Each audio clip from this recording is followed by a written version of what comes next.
Vamos abrir a palavra do Senhor em 2 Timóteo, capítulo 3.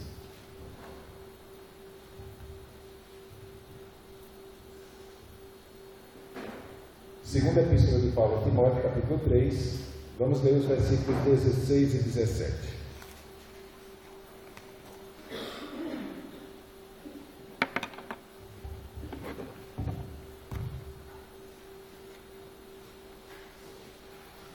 Segunda Epístola de Paulo a Timóteo, capítulo 3, versículos 16 e 17. Está escrito: toda a Escritura divinamente inspirada é proveitosa para o ensino, para ensinar, para redarguir, para corrigir e para instruir em justiça, para que o homem de Deus seja perfeito e perfeitamente instruído para toda boa obra. Toda a Escritura divinamente inspirada é proveitosa para ensinar, para redarguir, para corrigir e para instruir em justiça, para que o homem de Deus seja perfeito e perfeitamente instruído para toda boa obra. Vamos orar mais uma vez. Deus amado, nós queremos colocar a nossa vida diante de Ti e nesse momento mais uma vez pedir o socorro do Teu Santo Espírito, a intervenção dEle iluminando o nosso entendimento, a fim de que venhamos compreender, Senhor, de maneira mais clara os princípios, Senhor, que o Senhor nos revela na Tua Palavra, Senhor, para que aplicados à nossa vida pelo poder do Teu Santo Espírito, nos dê esperança, Senhor, de termos uma vida transformada a tal ponto que possamos glorificar a Ti, comendo, bebendo ou fazendo qualquer outra coisa. Por isso, nessa noite, pedimos que o Senhor venha ser conosco e pelo Teu Espírito Santo, o Senhor venha nos iluminar, a fim de que nós venhamos aprender a Tua Palavra, Senhor, e sermos alimentados e edificados por ela. Nós te pedimos em nome de Jesus. Amém. Podem sentar, irmãos. Como foi dito pelo pastor Giovanni, esse ano nós estamos celebrando 500 anos da Reforma Protestante. Quando olhamos para o passado, eu sempre estabeleço a história da igreja tendo como fundamento dois períodos. É o período em que nós temos conhecimento da vinda, da vida, da obra, da morte e ressurreição, ascensão de Jesus Cristo, e como resultado da sua entronização nos céus, como está escrito no capítulo 5 do Apocalipse, nós recebemos a promessa do Pai, que assim havia sido predita no Antigo Testamento por vários profetas, e que Pedro, para explicar o que de verdade estava acontecendo naquele dia de Pentecostes, ele aplica a experiência daqueles 3.000 que haviam se convertido naquele dia, mais os 120 que haviam se convertido com Jesus Cristo, como a promessa, o cumprimento daquilo que havia sido dito pelo profeta Joel: nos últimos dias derramarei meu Espírito sobre toda a carne. Então, nesse sentido, aquela obra que aconteceu lá em Pentecoste, aquela obra sobrenatural, testificou de forma pública, de forma visível e de forma experimental que Deus aceitou o sacrifício que o seu Filho fez pelos pecadores. Não foi apenas um evento para chamar a atenção, mas o que houve ali foi uma obra de Deus testificando que o sacrifício que o seu Filho fez para salvar pecadores como nós foi aceito pelo Pai. É a partir daquele momento em que o Espírito Santo é derramado sobre toda a carne que os últimos dias começam a vigorar, e que a igreja, de forma clara, de forma objetiva, manifestando-se segundo os princípios que foram preditos para a nova aliança, não mais uma nação que tem um povo, que é o povo de Deus, mas agora, através da obra de seu Filho Jesus Cristo, a igreja passa a ser composta de homens de todos os povos, tribos, línguas e nações, não apenas judeu, como Paulo diz em Romanos capítulo 1:16, quando ele diz primeiro judeu, e ele não diz depois, para fazer distinção de povos, como se Deus tivesse dois povos, mas a linguagem do Novo Testamento é um pouco diferente, é primeiro o judeu e também o grego. A obra de Cristo foi poderosa para salvar homens de todos os povos, tribos, línguas e nações, e Ele começou a obra e Ele vai cumprir. O segundo evento histórico, que não é diferente, ainda que não tenhamos visto uma ação sobrenatural, visível, sendo operada por Deus, mas nós não podemos deixar de pensar naquela obra que aconteceu particularmente em 5 séculos, começando no século XII até o século XVI. Não podemos imaginá-la ou interpretá-la senão como um avivamento verdadeiro de Deus. Porque pode haver da parte de Deus manifestações de sinais sobrenaturais com muita intensidade e isso não se constitui um avivamento. Avivamento não tem a ver com manifestações espetaculares do poder de Deus, porque é esse tipo de manifestação que o anticristo vai usar para enganar os povos.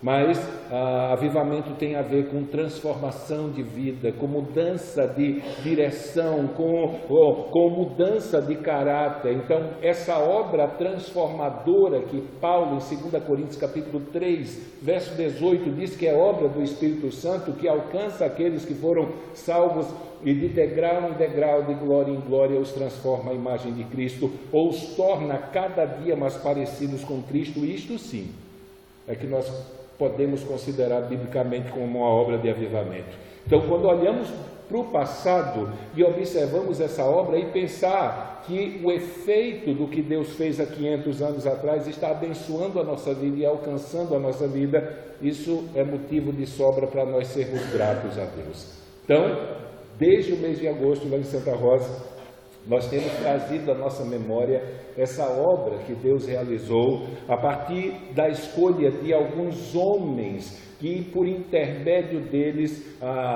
levantaram um clamor para que a igreja voltasse. Como diz o Salmo 119, 109, 105, ter a palavra de Deus como lâmpada para os pés e luz para os caminhos. E a gente fica pensando o que foi que impulsionou aqueles homens a se doarem e entregarem a sua própria vida, inclusive alguns a própria morte, para que a palavra de Deus fosse anunciada. Talvez, depois de Romanos capítulo 12, verso 1 e 2, não exista um texto nas Escrituras que nos exponham de forma mais clara o que foi que impulsionou a fé daqueles homens a ponto deles batalharem, entregarem a sua vida e se exporem a toda e qualquer consequência na defesa da palavra de Deus, ainda que isso viesse a custar sua própria vida. Eu me lembro da fala de um deles que foi ameaçado e foi ordenado que ele viesse a se calar, mas ele disse que amava mais a salvação dele do que a sua própria vida. Ele amava mais a palavra de Deus do que a sua própria vida. Um desses que foi ameaçado. Então, Paulo escrevendo para Timóteo, das cartas de Paulo, normalmente as cartas foram direcionadas a igrejas, mas basicamente no conjunto de cartas de Paulo ele direciona 3 cartas para pessoas, que é 1ª e 2ª, 4 cartas, 1ª e 2ª Timóteo, a carta de Tito e a carta de Filemão. E nessas cartas, ele, mais especificamente a carta de Paulo a Timóteo, ele tinha como propósito trazer orientações para Timóteo, como ele deveria se portar no ministério, como ele deveria lidar com as questões ministeriais, e na 2ª carta, como ele deveria lidar com alguns problemas que iriam surgir na igreja e como ele deveria tratar cada problema e cada tipo de pessoa de maneira diferente, de acordo com a idade e com o conhecimento que elas tinham. Mas aqui no final da carta, antes dele começar a pré-anunciar o conhecimento da sua morte, ele deixa claro sobre qual fundamento a igreja deveria estabelecer o seu caminho. E ele, como lemos aqui no versículo 16 e 17, ele parte do princípio de que tudo aquilo que está escrito, se bem que a ideia de Paulo aqui, a alusão a ele é o Antigo Testamento, quando ele fala toda a Escritura, só que a Escritura do Novo Testamento foi trazida, o cânon foi fechado, então ele diz que toda a Escritura inspirada por Deus, ou seja, proveniente da própria boca de Deus, ela é proveitosa ou é útil para. Então, no que diz respeito ao alcance de uma vida para a salvação, porque ele toca isso no versículo 15, anteriormente, no que diz respeito à transformação de uma vida através da obra da santificação e a manutenção e o fortalecimento dessa vida para prepará-la para enfrentar todo tipo de dificuldade que surja diante dele por sua opção de seguir a Cristo, Paulo diz que nós encontramos tudo isso que precisamos para continuarmos firmes na nossa caminhada na Escritura Sagrada, na Palavra de Deus. Nós não precisamos de mais nada para continuarmos firmes, fortes e prontos para enfrentar qualquer luta e qualquer causa por Jesus Cristo, senão do conhecimento da Palavra de Deus. E ele segue uma linha bem racional, assim. Ele diz que toda Escritura divinamente inspirada é proveitosa, dependendo da tradução que você tem, vai ter aí, é útil, existe um propósito na revelação de Deus conhecida para nós. Ele diz que ela é proveitosa para, primeiro, ensinar. É a partir das Escrituras que nós temos conhecimento da revelação especial de Deus. Normalmente, nós conhecemos poucos ateus. Eu, particularmente, diretamente assim, não tenho contato com nenhum. Na história, eu conheci talvez 2, 3, 4, me deparei. Mas uma coisa é certa, tirando essa pequena quantidade, pelo menos no nosso contexto latino-americano, se você for para uma Europa, se você for para a Ásia e em alguns países, você vai encontrar um índice maior disso, dependendo do sistema de governo e da ideologia que impera no país, mas dentro do nosso contexto é normal você ouvir as pessoas comumente falar de Deus e dizer que acreditam em Deus, ainda que elas nunca tinham lido uma palavra das Escrituras. Porque as pessoas, mesmo sem nunca ter devotado a sua vida e se debruçado na Escritura Sagrada, no registro que foi trazido a esse mundo por intervenção do próprio Deus, ela tem condições de dizer que crê em Deus. Porque a percepção e a compreensão de que existe um Criador por trás de todo esse universo criado, ela é perceptível e inegável diante da consciência e da razão que Deus deu ao homem quando o criou. Então, na criação existem impressões digitais que revelam a necessidade de um Criador por trás de tudo que nós vemos. Existe até hoje uma linha da ciência que é chamada de teologia da ciência, e eles exploram essa realidade da necessidade de um Criador por trás de tudo, ou seja, que por trás de todas as coisas criadas tem que existir algo não criado. Então Paulo, em Romanos capítulo 1, verso 19 ao 21, ele vai deixar claro que na criação, Deus revela a sua divindade, o seu eterno poder e os seus atributos invisíveis. E pensando que a criação nunca é superior ao seu Criador, mas traz as marcas daquele que o cria, Deus criou seres pessoais que se relacionam. Deus criou o universo organizado, nesse organizado ele estabeleceu limites. Então, cada ação observada na organização, nos propósitos, na pessoalidade, no relacionamento que existe entre os seres criados, isso implica que aquele que está por trás da criação traz sobre si de forma mais intensa e muito mais perfeita os atributos que nós enxergamos diante dos nossos olhos. O salmista, por 2 vezes, ele diz o nécio em seu coração, não a Deus. Porque Deus deu, Paulo diz ao homem, a capacidade do ser humano de compreender a sua existência por trás de todas as coisas. O que esse ser humano, que tem a capacidade natural de perceber a existência do Criador, atribuindo à sua divindade o seu eterno poder e os seus atributos invisíveis, o que é que esse homem deveria fazer? Normalmente, tendo essa percepção, ele deveria passar a sua existência buscando conhecer esse Criador. Mas não é isso que Paulo diz que esse homem fez. Mesmo o Criador havendo se revelado a ele e dando condições de que ele percebesse a sua existência através de toda a obra criada, esse Criador virou as costas para Deus e quis andar segundo os seus próprios caminhos. Essa criatura que Deus criou, melhor dizendo, ele se rebela contra Deus. E aí Paulo vai dizer que essas criaturas, pensando-se sábias, tornaram-se loucas. E ao invés de dar glória àquele que criou todas as coisas e que se revela nessa criação, ele criou deuses segundo a sua imagem, ou até a imagem inferior, para dizer para ele que foi ele que nos criou, e aí por diante. Por 3 vezes Paulo vai dizer que porque eles desprezaram a revelação que Deus deu de si mesmo a ele, Deus o desprezou. Então não existe coisa pior do que Deus dizer para a gente que se faça a sua vontade. Porque se Deus virou as costas para nós, então toda a nossa esperança se foi. Mas mesmo debaixo do governo do pecado, mesmo debaixo da maldade que procede da nossa natureza e que por impulso governa as nossas ações, a esperança não terminou.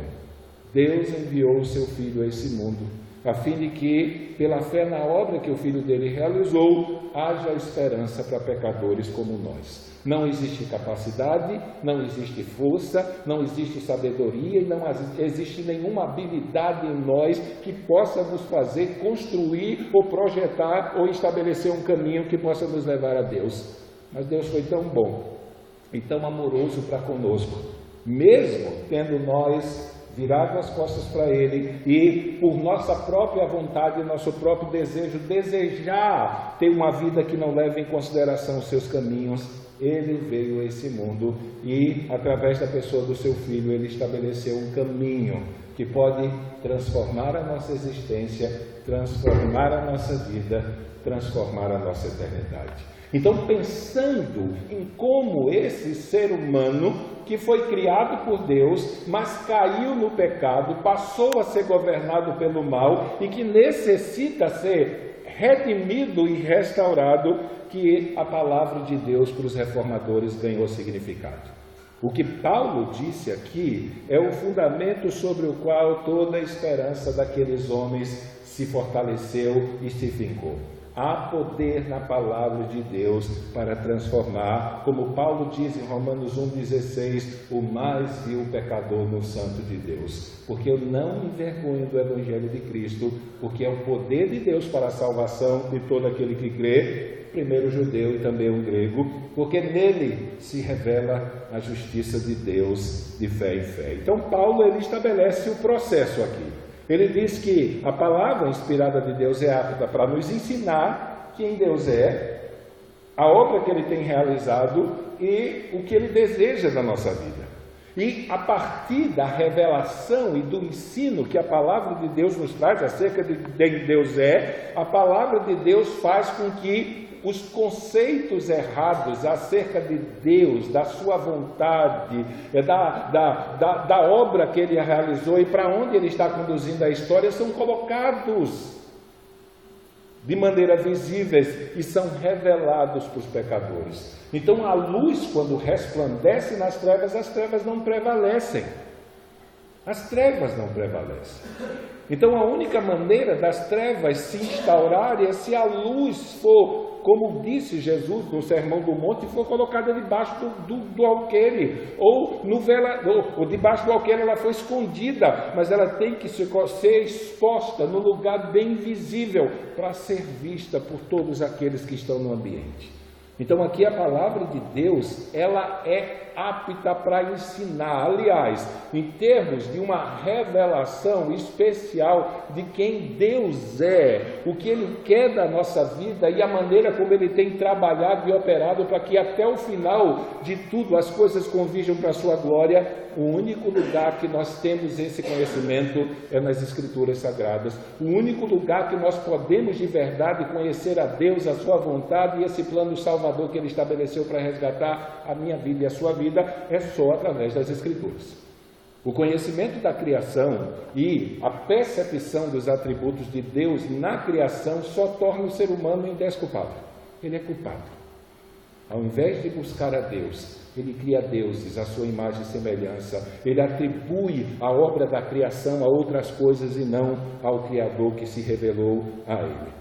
Então a palavra de Deus é um instrumento que Deus deixou para que, aplicada à minha vida e à sua consciência, ela possa nos fazer convergir da direção em que nós estamos e seguir uma direção oposta rumo à vontade de Deus, à comunhão com Deus e ao reino de Deus. É isso que Paulo diz em Romanos capítulo 12, versículo 1 e 2. No versículo 2 ele vai dizer: não vos conformeis com este século, ou com esse mundo. Conformar ali é se tornar parecido, assumir a forma, andar no mesmo curso de um mundo que virou as costas para Deus e quer viver segundo a sua vontade. Ele diz: e não assumam a forma desse mundo, não se tornem parecidos com aqueles que rejeitam a Deus e querem seguir os seus próprios caminhos, mas, e aí a voz do verbo é passiva, sejam transformados pela renovação do vosso entendimento, para que experimenteis qual seja a boa, agradável e perfeita vontade de Deus. A esperança para o pecador? Se ele depositar a sua confiança na palavra de Deus, que tem poder para transformar o mais vil pecador no santo de Deus. É a partir da palavra que Deus transforma, é a partir da palavra que Deus muda, é a partir da palavra que a nossa fé é fortalecida, que as nossas esperanças, não apenas terrenas, mas eternas, se fincam e se agarram de forma verdadeiramente firmes. Paulo vai dizer isso em Romanos capítulo 10, 17, que a fé é pelo ouvir e o ouvir pela palavra de Deus. Então, se a minha confiança a respeito de questões espirituais não está depositada na palavra de Deus, isso não é fé. Isso é crença, é crendice, mas não é fé. Crença é a confiança que eu deposito em um credo, quer ele seja bíblico ou não, verdadeiro ou não. A crendice é a minha confiança depositada naquelas superstições criadas pela experiência popular. Não vire chinelo porque dá azar. Cuidado para não cruzar com um gato preto. E se o gato preto passar na cesta e tiver uma escada, corra! Nem chegue perto. Tem gente que vive apavorada com essas coisas. Mas fé que é fé genuína, ela só existe quando a confiança está arraigada na palavra inspirada do Criador. Com essas outras coisas você pode se decepcionar, mas aquele, como Paulo diz em Romanos 5,5, que depositar a sua confiança no Criador e nas promessas eternas que Ele deu, ele nunca vai se decepcionar. Paulo diz que a esperança não confunde. Pensando no que ele disse em Romanos 5,1, que aquele que creu em Jesus Cristo foi absolvido da culpa e do castigo dos seus pecados, e quando o reino de Deus se revelar, ele pode estar certo que não haverá decepção. Ele se encontrará com seu Criador e habitará com ele para sempre. Então os reformadores, eles criam de verdade que é a partir da palavra de Deus que Deus estabelece toda essa obra transformadora que liberta um pecador do estado em que se encontra e o conduz à comunhão com o Criador enquanto está nessa vida e à comunhão eterna perfeita com o Criador. Foi em função disso que Deus começou a levantar homens, historicamente, começando de maneira mais visível com Pedro Valdo, no século XII. Pedro Valdo foi assassinado já com 80 anos, mas durante o tempo da sua vida ele foi profundamente perseguido. Depois, 2 séculos depois, Deus levanta John Wycliffe na Inglaterra, e John Wycliffe foi protegido das perseguições, e em função disso ele conseguiu morrer de morte natural. Mas 30 anos depois da sua morte, tão grande era a raiva que o catolicismo romano da época tinha dele, ele condena ele como herege, desenterra os seus ossos e queima os ossos dele em praça pública, depois joga a poeira no rio. No século XIV, 1415, Deus levanta um sacerdote também chamado John Rose, que pregava a mesma coisa. Pedro Valdo pregou que a igreja tinha que voltar para a palavra e ter a palavra como regra de fé, e o povo deveria ter a palavra nas suas próprias mãos. John Wycliffe traduziu a Bíblia para a língua do povo porque ele acreditava que somente tendo a palavra de Deus nas suas mãos haveria esperança, não apenas de transformação da vida, mas de esperança eterna no coração do homem. John Rose a mesma coisa, tanto que ele pregava na língua do povo e por causa disso ele foi morto, queimado numa fogueira. E o interessante da vida de John John Rose, que quando ele estava prestes a ser queimado, ele diz para os seus opositores que eles estavam matando um ganso magro. O nome dele é Rose, era o significado do nome dele. Rose, na língua tcheca, era ganso, e ele disse: mas daqui a 100 anos Deus levantará um cisne que vocês nem poderão calar nem assar. 100 anos depois, Deus levanta Lutero. Lutero entra como professor, 1515, na Universidade de Wittenberg, como professor de Bíblia, ensinando a Epístola de Paulo aos Romanos, os Salmos, a Carta aos Gálatas e o livro de Hebreus. E o que impulsionava esses homens a enfrentar tão grande oposição? Porque eles acreditavam que tanto o mau comportamento da igreja como a falta de esperança que o mundo da sua época tinha existia, porque o fundamento não era a rocha. Essas pessoas estavam colocando a sua confiança na areia e não na rocha que o sustentaria. Então, o mau comportamento era procedente de um fundamento de fé errado. Então, eles criam que se o fundamento correto fosse estabelecido, as vidas seriam transformadas. A esperança de uma Europa que estava fundada no caos, cuja população poderia morrer a qualquer momento, poderia ser estabelecida, e mesmo em face à morte, eles ainda assim poderiam ter esperança. Na era medieval, na Europa, a coisa mais fácil era encontrar uma casa onde estava havendo um enterro. As pessoas morriam de fome, morriam por causa da guerra, morriam por causa das doenças, e se opusessem ao catolicismo da época, morriam por causa da fé. E a igreja não tinha uma palavra de esperança para ela. A palavra da igreja de salvação era: obedeça o sacramento, faça boas obras e compre indulgência, pague pelo perdão dos seus pecados. Então, para uma população que estava à iminência de perder a sua vida a qualquer momento, não havia esperança da mensagem da igreja, tanto que foi pintado um quadro, naquela época, na Idade Média, com um moribundo, uma pessoa que havia pegado a peste negra, que foi uma doença que assolou a Europa, e ele estava deitado na cama, uma pessoa com a peste negra, e pintaram, foi uma crítica da época pela falta de mensagem, de uma palavra de esperança que a igreja não tinha, um padre do lado segurando a mão dele e repetindo para ele continuamente: talvez haja esperança, talvez haja esperança, talvez haja esperança. E nesse sentido, a confiança que os reformadores tinham na palavra de Deus fazia com que eles crescem, que a palavra de Deus transformaria a vida da igreja e o evangelho de Cristo traria esperança ao coração do pecador que estava em desespero por não saber para onde ia. Porque por mais que ele fizesse obras, ele nunca teria certeza se alcançou o que precisava. Mas o Evangelho, ele nos mostra que a salvação não é por nenhuma obra humana e nenhum mérito que nós, por nosso bom comportamento, venhamos conquistar. Mas a salvação é produto do pagamento que o Filho de Deus fez na cruz pela nossa vida, e é um presente de Deus nos dado como favor. Então eles se devotaram, eles acreditavam naquilo que Paulo escreve aqui, que a palavra ela nos revela quem Deus é, a vontade de Deus e a maneira como Ele está realizando a sua obra. Ela nos confronta e nos expõe os erros que nos são apresentados, que são contrários a ela, porque o que determina o fundamento da religião verdadeira é aquela que está escrito nas Escrituras, e é a partir das Escrituras que nós podemos comparar aquilo que é certo ou errado. Então ele diz que a Escritura ensina a verdade de Deus, ela expõe o erro, quando ele vai usar essa expressão aqui, que de tradução para tradução é diferente, quando ele diz que ela é apta para ensinar, ou proveitosa, é apta para expor o erro. Depois, ela é apta para corrigir, mostrando a partir da revelação de Deus o que é certo fazer.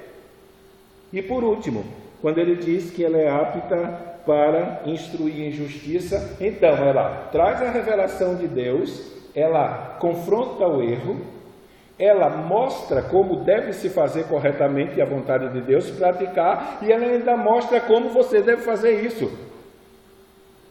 Ela só não diz, faça. À medida que você vai estudando as Escrituras, ela também vai apontando a direção de como aquilo que Deus exigiu pode ser feito. Quer em questão de santificação para aqueles que fazem parte da igreja, quer em questão de salvação para aqueles que estão correndo a carreira que Deus propôs e os seus olhos não enxergam além do fim terreno, do fim temporal, do fim físico. Jesus Cristo veio a esse mundo para nos dar a vida eterna. Não apenas uma vida boa terrena, não apenas uma vida terrena de esperança terrena, mas Ele veio para nos dar uma esperança que influencia a nossa carreira, mas que irrompe a eternidade depois de que nós partimos daqui para o porvir. Então aqueles homens deram a sua vida e devotaram a sua vida, e eles queriam o contrário que a igreja queria. A igreja não queria que o povo tivesse a Bíblia nas suas mãos. A ideia da igreja da época é que se o povo tivesse a Bíblia na sua própria língua, eles iam questionar a igreja. E os reformadores entenderam que a única maneira de trazer esperança para aquele povo é se a palavra de Deus fosse entregue nas suas mãos e eles pudessem ouvir Deus na sua própria língua. Algumas pessoas às vezes me perguntam o que é que nós temos a ver com a reforma 500 anos depois. E eu digo para ela, olhe, só o fato de nós podermos dizer para os irmãos hoje, vamos abrir a nossa Bíblia em 2 Timóteo, capítulo 3, versículos 16 e 17, e eu poder citar Romanos 12, e eu poder citar João 3,16, e eu poder citar várias passagens das Escrituras na nossa própria língua, isso é o resultado vitorioso da luta daqueles homens.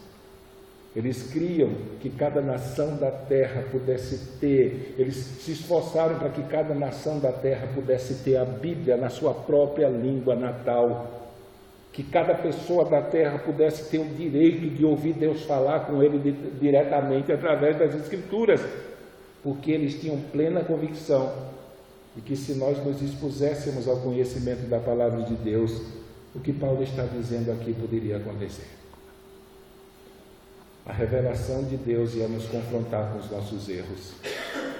A revelação de Deus, que é a sua palavra contida nas Escrituras, ela iria nos dizer como Deus quer que de verdade nós vivamos e de que maneira Ele quer que nós caminhemos, não apenas na nossa carreira terrena, mas em busca da carreira eterna, e Ele nos mostra como nós devemos fazer isso.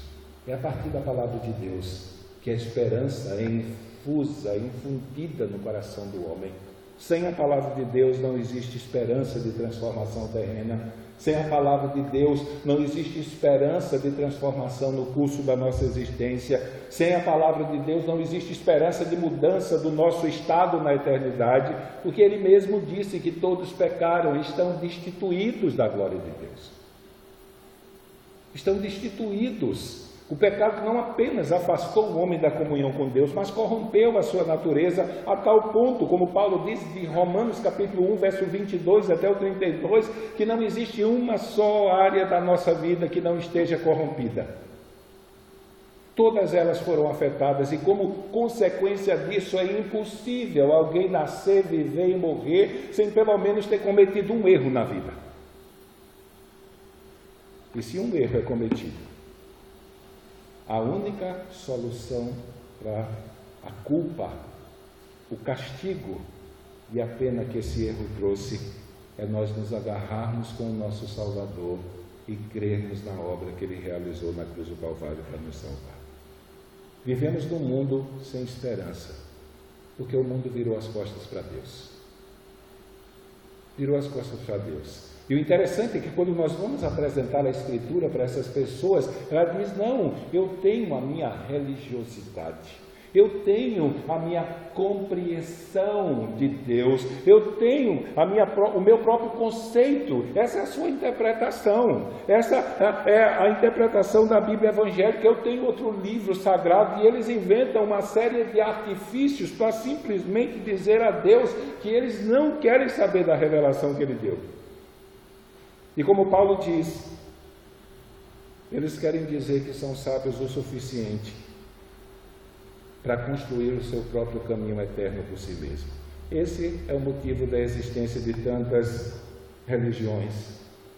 Mas para todos esses que afirmam isso, eu tenho minha própria espiritualidade, eu tenho minha própria relação com Deus, eu tenho isso, eu tenho aquilo, nós saímos perguntando para eles: e aí, se você morrer agora, para onde você vai?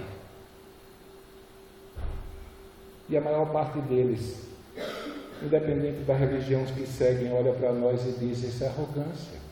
Ninguém pode dizer que sabe para onde vai. Na condição deles, eles estão certos. Porque eles resolveram virar as costas para a verdade, para crer na mentira. E mentira nenhuma pode trazer esperança, nem terrena nem eterna, para o coração de ninguém. Só que a partir do momento que a Escritura Sagrada se torna o fundamento da nossa fé, e nós passamos a acreditar naquilo que está escrito, faz sentido para nós ter esperança e esperança eterna quando nós lembramos das palavras de João, no Evangelho de João, capítulo 3, verso 16.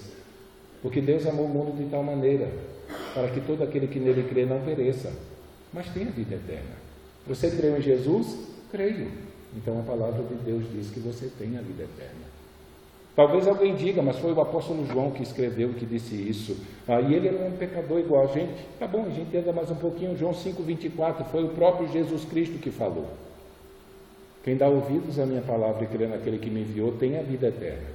Não entre em condenação, pois já passou da morte para a vida. E aí dizer que isso aí não é verdade é chamar Jesus Cristo de mentiroso. E pesa mais, né? Porque é chamar Deus de mentiroso. Então, se o próprio Deus, quando veio a esse mundo na pessoa do seu Filho, disse que se eu crer nas palavras dele e crer em Deus, eu tenho a vida eterna, nunca mais serei condenado, a única maneira de eu não ter essa esperança é se eu não acreditar naquilo que ele disse. Paulo, em Romanos capítulo 8:1, ele diz: nenhuma condenação há para aqueles que estão em Cristo Jesus. Não existe condenação para aqueles que creram. Ou lá em Romanos 3,24, quando ele diz que, sendo justificados gratuitamente pela sua graça, pela redenção que é em Cristo Jesus. Ou seja, nós temos esperança de vida eterna por causa da obra que Jesus Cristo realizou, culminando essa obra na sua morte da cruz, quando ele pagou o preço para comprar um povo para si. Ou lá em Apocalipse, capítulo 4, e capítulo 7, quando na revelação que Jesus Cristo disse, ele diz que havia uma multidão de pessoas, João viu, de todos os povos, tribos, línguas e nações, e é perguntado para João de onde foi que veio essa multidão. João se volta para o ancião e diz: tu sabes. E o ancião diz: estes foram aqueles que tiveram seus vestidos lavados e branqueados no sangue do Cordeiro, por isso estão diante do trono de Deus. E aí você diz: mas o que é que quer dizer isso? Você vai para a primeira carta de João, e ele vai deixar claro que são aqueles, sem usar a figura, que tiveram seus pecados perdoados e purificados pelo sangue do Cordeiro. Então nós estamos numa carreira que teve início com o nosso nascimento e vai culminar com a nossa morte. E o que nos espera depois dessa carreira vai depender se nós de verdade cremos na palavra inspirada de Deus ou se a rejeitamos e seguimos o nosso próprio caminho. Não é bom, não é lícito, apesar que o homem queira, que ele nasça, viva e morra seguindo os seus caminhos, porque o fim será terrível.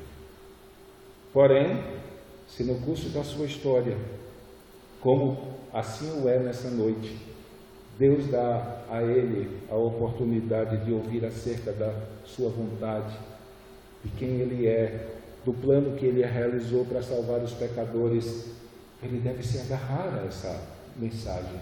Ele deve se agarrar a essa verdade, que é não uma verdade ou uma das verdades que conduz o homem à salvação, mas é a verdade absoluta, imutável, acerca de como um ser humano pode encontrar a Deus, o seu Criador, viver em comunhão com Ele e receber a vida eterna. Então a única esperança que o mundo tem mas é a esperança que ele mais rejeita. E à medida que nós vamos correndo a nossa carreira e os dias vão passando, mais nós vivemos num mundo que se opõe a essa verdade. Ontem estávamos conversando numa ida para Criciúma das oposições que existem hoje em vários lugares para com o cristianismo. Nós vemos no Congresso leis sendo colocadas para aprovar o ensino do islamismo na escola. Vemos leis para serem aprovadas colocando os ensinos do espiritismo para ser ensinados na escola. Mas, por outro lado, nós temos uma série de leis que estão em trâmite para expulsar o cristianismo das escolas, para expulsar o cristianismo de locais públicos, como aconteceu aqui no Rio Grande do Sul, uma lei que estabelecia que os instrumentos ou os apetrechos religiosos deveriam ser tirados dos órgãos públicos. Só que tem uma coisa, a única coisa que tinha lá de religioso era um crucifixo na parede com a imagem, que não deveria ter, de Jesus Cristo. Eles quiseram expulsar Jesus Cristo do governo. Governo esse, que Paulo diz em Romanos capítulo 13, que foi instituído por Deus para fazer valer na sociedade humana os princípios que o Criador estabeleceu. Esses homens vão se encontrar com o Criador um dia e vão ter que prestar conta do desprezo que eles deram à oportunidade que Deus deu deles glorificarem o seu nome. Porque eles desprezaram a palavra inspirada de Deus e resolveram estabelecer o fundamento do seu caminho em outro prédio. Então, qualquer um que vier a esse mundo, que nascer, que viver e que morrer sem dar crédito à palavra inspirada por Deus, contido na Bíblia Sagrada, ele irá descobrir no fim da sua jornada que pode até ter ganhado alguma coisa nesse mundo, mas que perdeu a sua vida e a perdeu eternamente. Então esse era o apelo dos reformadores, esse é o apelo da igreja, não apenas para aqueles que dizem ter fé em Jesus Cristo e professam fazer parte dele, mas para aqueles que ainda estão caminhando nesse mundo sem esperança. Para a igreja, nós oferecemos a palavra inspirada. Para quem não faz parte da igreja, nós oferecemos o Evangelho, a única mensagem que pode dar esperança de vida e de vida eterna a todo pecador que crê. Por isso eu quero que você curve a sua cabeça e pense nisso nessa noite.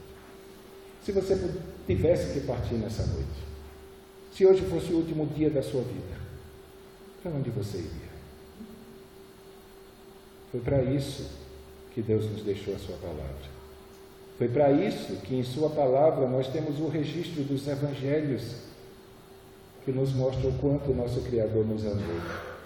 E mesmo em nossa trajetória, a nossa inclinação normal de coração ser rejeitá-lo, mas ainda assim, ele enviou o seu Filho a esse mundo para morrer por nós naquela cruz, para assumir a culpa do nosso pecado, para receber o castigo que os nossos maus comportamentos diante da palavra inspirada por Deus merecia, a fim de que pela fé nele nós fôssemos perdoados dos nossos pecados, libertos do castigo desses pecados e pudéssemos, a partir da confiança em Jesus Cristo, não apenas olhar para a nossa carreira terrena com olhar de esperança, mas saber, aqui e agora, que no dia que a nossa carreira terminar, não estaremos do lado e no meio daqueles que ouvirão do juiz no último dia: apartai-vos de mim, malditos, para o fogo eterno,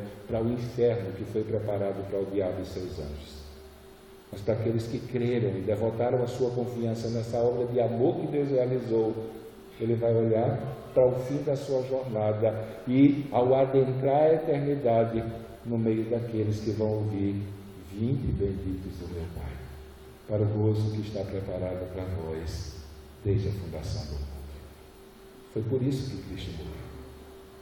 Foi por isso que ele ressuscitou.